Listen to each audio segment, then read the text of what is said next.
புதுச்சேரியில் 10 ரூபாய் நாணயத்திற்கு பிரியாணி வாங்க நீண்ட வரிசையில் காத்திருந்த ஏராளமானோர் பிரியாணி கிடைக்காததால் ஏமாற்றமடைந்தனர்.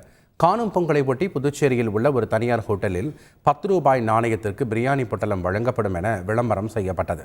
இதை கண்ட பொதுமக்கள் ஏராளமானோர் காலை 10 மணி முதல் பிரியாணி வாங்குவதற்காக சாலையோரம் நீண்ட வரிசையில் காத்திருந்தனர். 12:30 மணியளவில் 10 ரூபாய் நாணயம் பெறப்பட்டு ஒரு நபருக்கு ஒரு பிரியாணி என்று வழங்கப்பட்ட நிலையில் பிரியாணி காலியானது. இதனால் பல மணி நேரம் நீண்ட வரிசையில் காத்திருந்தவர்களுக்கு பிரியாணி கிடைக்கவில்லை. ஆத்திரமடைந்த அவர்கள் ஹோட்டல் ஊழியர்களுடன் கடும் வாக்குவாதத்தில் ஈடுபட்டதால் தள்ளுமுள்ளு ஏற்பட்டது. இதையடுத்து போலீசார் அனைவரையும் அங்கிருந்து அப்புறப்படுத்தியதால் பரபரப்பு ஏற்பட்டது.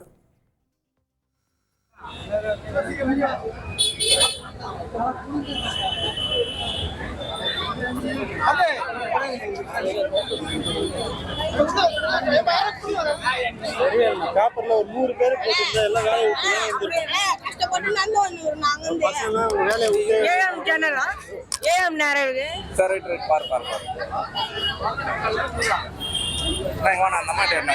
அந்த காசுக்கு ஒரு 10 ரூபா கூட போட்டு அனுப்ப கஷ்டப்பட்டு சின்ன வயசுல இந்த உண்டியில சேர்த்து வச்ச காசெல்லாம் போறீங்க வந்தா